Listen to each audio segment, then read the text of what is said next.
আসসালামু আলাইকুম। এইবার দেখেন আপনার ই-কমার্স ওয়েবসাইটের 87 নাম্বার ফিচার। ফিচারটা হচ্ছে আপনার পেমেন্ট গ্রহণ করা ফিচার। ওকে।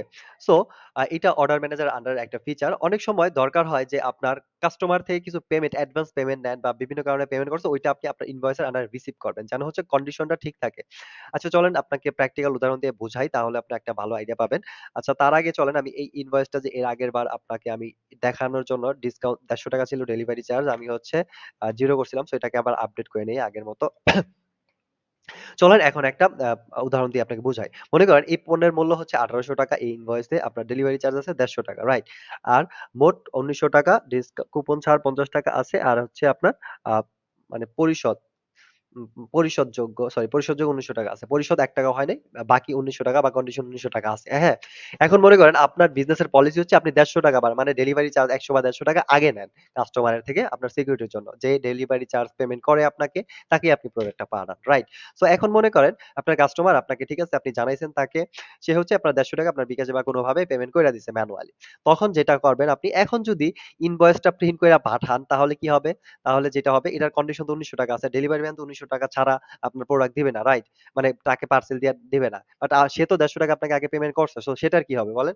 এই যে আর এটা যদি এখন আপনি প্রিন্ট কইরা হাতে কাটাছেড়ি করেন সেটাও খারাপ দেখাচ্ছে। এর জন্য সহজ সমাধান হচ্ছে যেটা করবেন আপনি পেমেন্টটা যদি আপনি এটার মধ্যে রিসিভ করে ফালান, ধরেন আপনি পেমেন্ট রিসিভ করবেন। সিম্পল।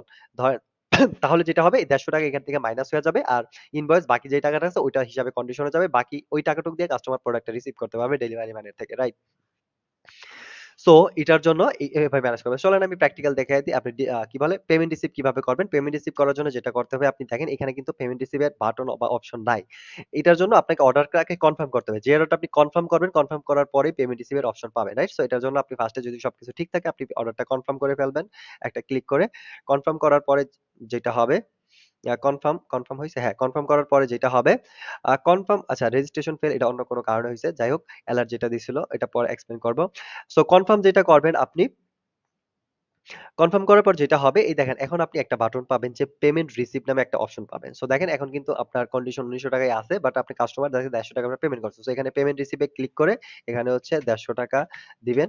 কত টাকা রিসিভ করছেন ওই ঘরে এটা দিবেন। আর ট্রান্সেকশন আইডি এর ঘরে যদি ট্রান্সেকশন আইডি যেটা আছে এইটা দিবেন। রাইট? আপনার প্রত্যেকটা ট্রান্সেকশন আইডি হয় ওইটা এখানে টাইপ করবেন। আর যদি আপনি ট্রান্সেকশন আইডি না দিতে চান আ কোন কারণে সেটা হচ্ছে বা তাড়াতাড়ির জন্য সো তখন বাট আ আন মানে হাবিজাবি কিছু একটা অন্তত দিতে হবে। ঠিক আছে? ট্রান্সেকশন আইডির মতো।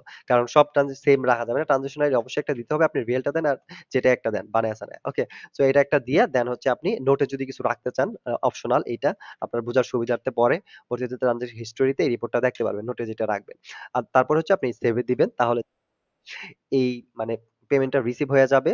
ওকে দেখেন এখানে দেখেন পরিশোধ ৳১৫০ হয়ে গেছে। আর এখন প্লাস মাইনাস কইরা ৳১৭৫০ বানায় দিছে অটোমেটিক। এখন আপনি ইনভয়েসটা প্রিন্ট করে প্যাকেজিং করে দেন তাহলে ডেলিভারি ম্যান ৳১৭৫০ নিয়ে তাকে প্রোডাক্ট দিয়ে দিবে। সে হচ্ছে অনলাইনে বা অ্যাডভান্স পেমেন্ট আপনাকে ৳১৫০ করছে আর ক্যাশ পেমেন্ট আপনাকে সিওডি বা ক্যাশ অন ডেলিভারিতে ৳১৭০ করছে। টোটাল ৳৯০০ পেমেন্ট করলো। এভাবে ম্যানেজ করতে পারেন। আদারওয়াইজ যেকোনো ভাবেই হোক আপনি এই ইনভয়েসে পেমেন্ট সোজা কথা রিসিভ করতে পারেন। ধরেন কোন কারণে বাকি আপনি সেল করেন প্রোডাক্ট আ কোন কারণে বাকি পরিচিত হোক বা যেভাবে হোক বাকি সেল করেন সে ফার্স্ট টাইম এ ধরেন ৳১,০০০ দিছে রিসিভ করলেন। পর আরেকদিন ৳৫০০ দিছে ৳৫০০ রিসিভ করলেন। আরেকদিন হচ্ছে বাকিটা দিছে, বাকিটা দিছে। ৩ দিনে আপনার ৩ কিস্তিতে আপনার টাকা দিল। এইভাবে রিসিভ করলেন। আর রিসিভ করা অটোমেটিক কমতে থাকলো আর আপনি বুঝতে পারেন ইনভয়েসে এত টাকা ডিউ আছে। ওকে? এইভাবে ম্যানেজ করতে পারেন যেভাবেই হোক আপনার। এটাও একটা আইডিয়া দিয়ে দিলাম। সো সোজা কথা পেমেন্ট রিসিভ অনেক কাজে লাগে। সোজা কথা টাকা পাইলেই রিসিভ করবেন তাহলে হচ্ছে কইমা যাবে। আর বাকি কত আছে ওইটা তো আরেক হিসাব। বাকির হিসাবও রাখতে পারেন আপনি চাইলে। আর বুঝতে পারবেন কোন ইনভয়েসে কত আছে এইভাবেও ম্যানেজ করা যায়। এটার মাধ্যমে অনেকটা বাকি ডিউ ম্যানেজ করতে পারবেন। তো যাই হোক আপনাকে একটা আইডিয়াও দিয়ে দিলাম ওইটার। সো আই থিংক ফিচারটা বুঝতে পারছেন কিভাবে পেমেন্ট রিসিভ করবেন। আর এটা আপনার অনেক কাজে লাগবে। আর নো প্রবলেম এটার মধ্যে আরো ফিচার আছে। আমি জাস্ট আইডিয়া দিলাম কিভাবে পেমেন্ট রিসিভ করে। বাট এটা দিয়ে আপনি আরো অনেক কাজকে সহজ করতে পারেন, সমাধান করতে পারেন আর ম্যানেজ করতে পারবেন। সো যখন এই টিউটোরিয়াল গুলা দেখবেন আপনি কিভাবে সাইট ম্যানেজ করে কাজ করবেন তখন এই জিনিসগুলো বুঝতে পারবেন। No problem. তারপরেও কোন প্রশ্ন থাকলে আমাদের বলবেন আমরা দেখায় দিব। সো যাই হোক আশা করি জিনিসটা ভালো লাগছে, আপনার কাজে লাগবে। আর এরকম আরো প্রয়োজনীয় আর দরকারি ফিচার আমি আপনাকে day by day, one by one আপনাকে পরিচয় করায় দিব নেক্সট ভিডিও গুলাতে। তো সাথেই থাকেন ইন্সপায়ার ই-কমার্স আর ফজর আবির। আজ এই পর্যন্তই। আসসালামু আলাইকুম।